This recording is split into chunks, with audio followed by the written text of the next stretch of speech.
Welcome back to the Cleveland Baseball Talk podcast. I'm Joe Noga, joined by Paul Hoynes.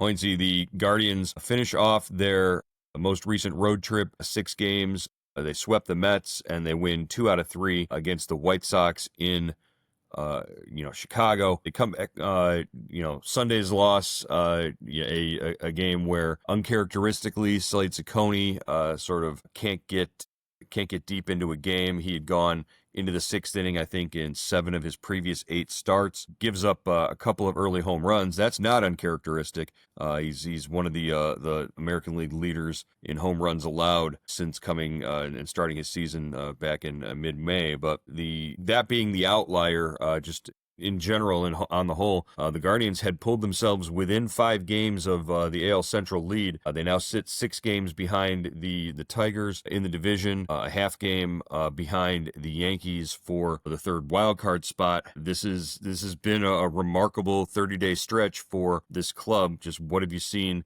and what did you like from the road trip as they head home? Yeah, just hard not to like that whole road trip, Joe. They go into the Mets City Field where they hadn't won a game since the ballpark opened and go 3-0. Really play well, solid baseball, pitch well, good bullpen. Good performance by the bullpen and, solid offense. And then they go to Chicago and do what they had to do. They won the series. It's a shame they couldn't have swept them, but, they lose 6-4 on Sunday. And they were coming back in that game, so they were down, 5-0 early and still made a game of it. So this is a ball club that's playing well, and they're dangerous right now. Yeah, I think the guards ball sort of approach is back. They're getting the pitching that they need. Friday's series opener against the White Sox, they jump out to a 5-run lead early and really sort of coast to a victory in that game before Tanner Bybee even has to step on the mound. He's got a 5-run lead, and everything looked like it was clicking offensively. Saturday, they get the big hits when they need them, including the first major league home run for CJ Kifus that later. But, the hitting has been there when it's been needed in situations. David Fry coming off the bench and picking up a 2-run double in Sunday's game. Just they've looked like all the issues that they were having offensively during that 10-game losing streak, they seem to have sort of gotten to correct. And they're doing it, and at least they did it over this last road trip, with 2 of their major contributors sort of taking a step back and taking a back seat to some of the other guys in the lineup. Jose Ramirez and Steven Kwan. I don't know if you can ever really say that those guys, slump. They might go for a stretch and not be as productive, but Ramirez and Kwan not being the drivers of the offense sort of during this past road trip really allowed some guys in the lineup to step forward and assert themselves. Yeah, definitely, Joe. Ramirez goes 2 for 25 on a 6-game trip. No home runs, no RBIs. We've seen him go through these stretches before. It's not like he's not walking a lot. He's swinging the bat.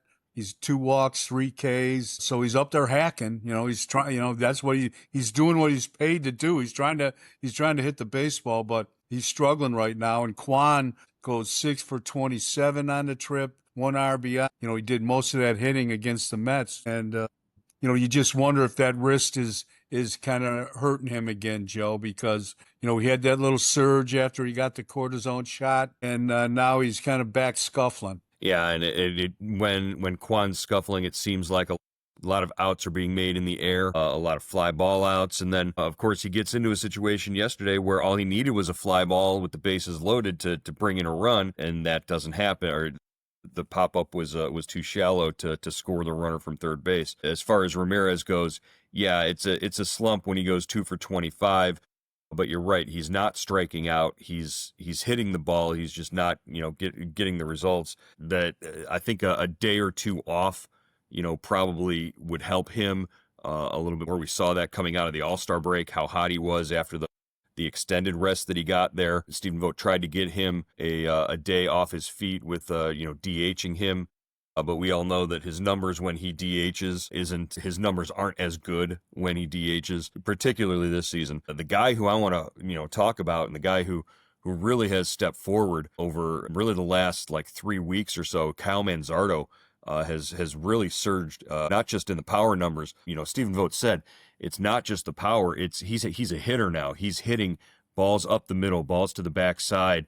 His average is up over 330 over the last 18 games. I think he's hit in 14 of his last 17. You know, 5 home runs, like 4 or 5 doubles, and 15 RBIs over that stretch. Just the growth, and I think the comfort level that we're seeing out of Kyle Manzardo is really what the Guardians had hoped they would get this year. Yeah, and on the trip, Joe, he went 6 for 17, couple home runs, 4 RBIs. Just really did a nice job. It's exciting to watch him kind of settle in, find his swing. He doesn't say much about it. Because hunt balls over the middle of the plate, hunt the Mm-hmm. fastball, but it's nice to see him swinging like this, and hopefully this earns him some more at bats, Joe. Because it drives. Sometimes you're scratching your head when he has a big game like Sunday.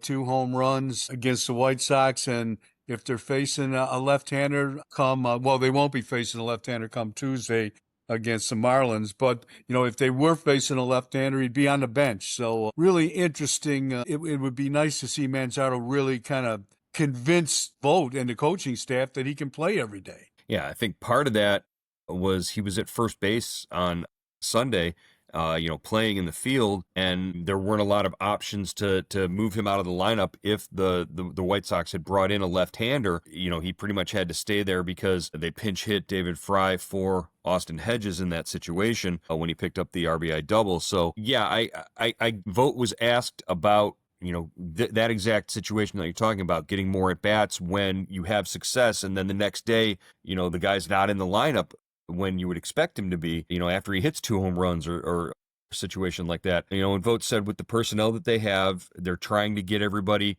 1.5 to 2.5 games per series, and it was the way he set it up. And I understand that it's almost like you need an algorithm or a slide rule to figure out who's playing when.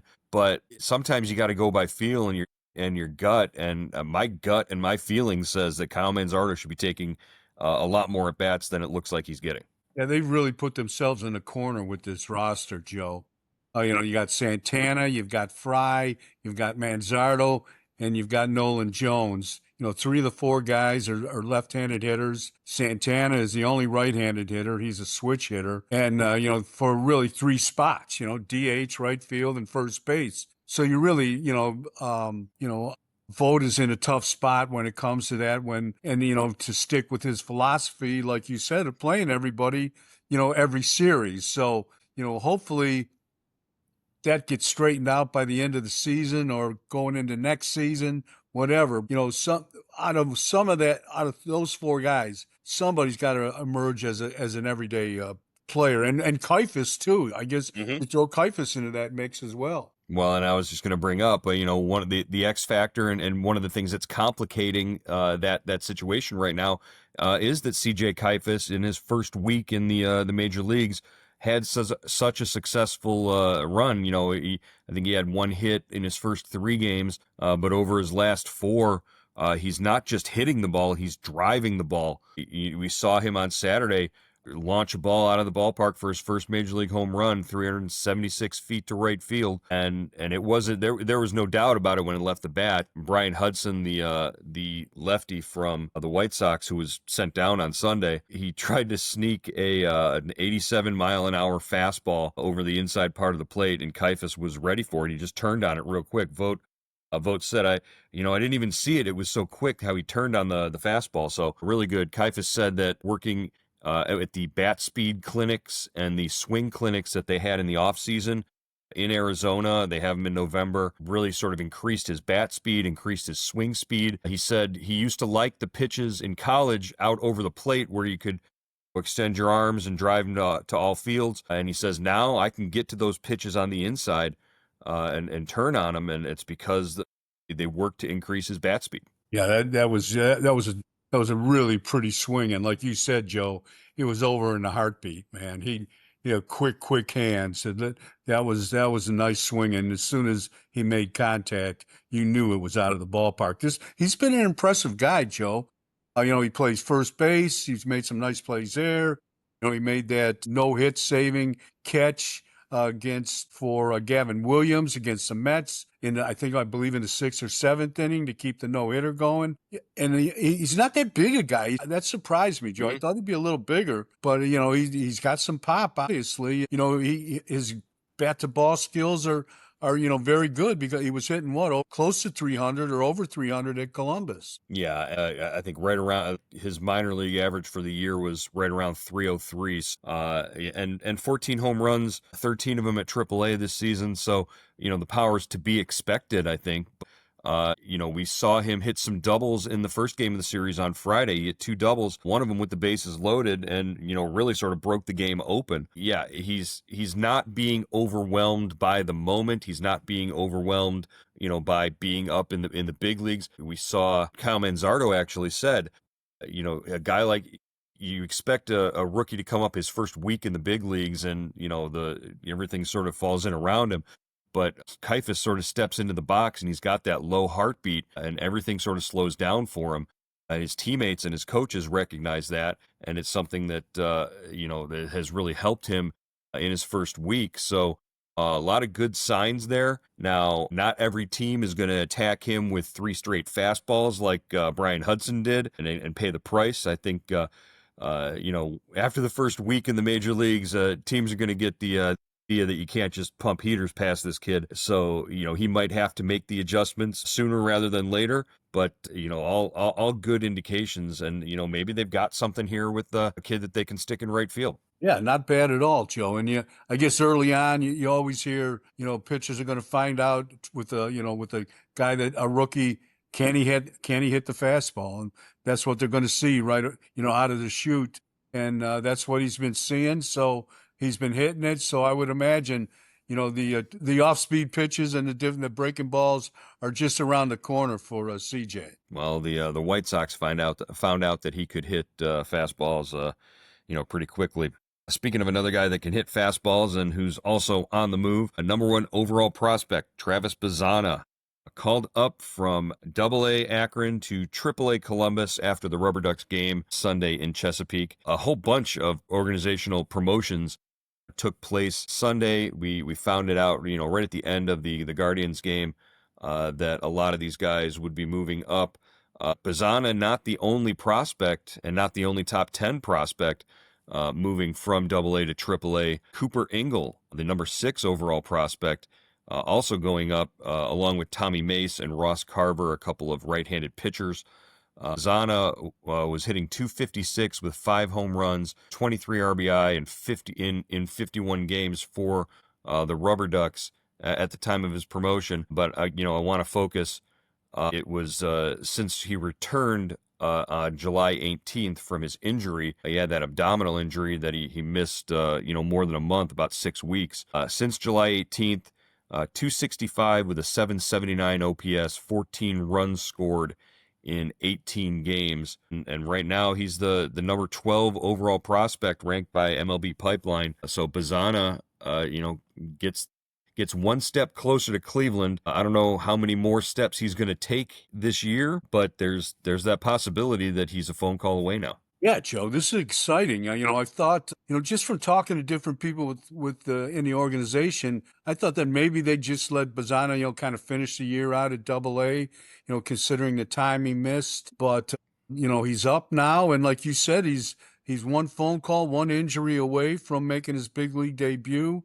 It's and I wonder, Joe, how do you see him fitting? If he's basically a one position guy, right? Second base. I don't think they've tried to play him in different positions too much, and you've got, Rocchio is playing a good second base after getting moved over there, by Vogt and letting Arias play shortstop. So this is kind of an interesting dilemma, and it's going to be really interesting to see how Bazzana just handles AAA pitching, how he settles in. And when you look at it, big picture wise, they didn't really do anything to help themselves at the deadline offensively. They did bring Kifus up. He has been, an asset.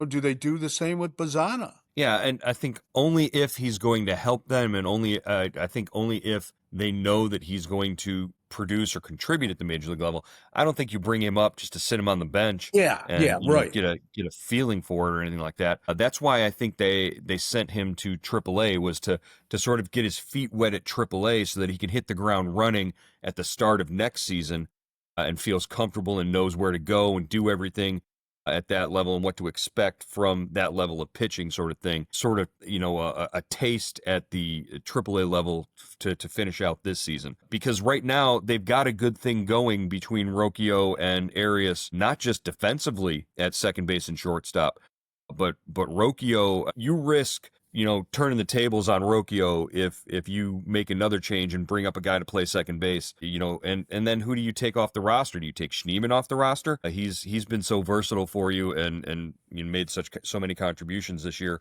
in a variety of ways. It also takes away your center fielder right now. I just think the way that things are going between Rocchio and Arias, you don't want to upset that, and really just giving Bazzana the opportunity to get his feet wet at the AAA level is what I think that move was all about. But again, don't discount the fact that he's earned it. He's playing well. He's hitting the ball, and we've seen him. He comes up with big at bats.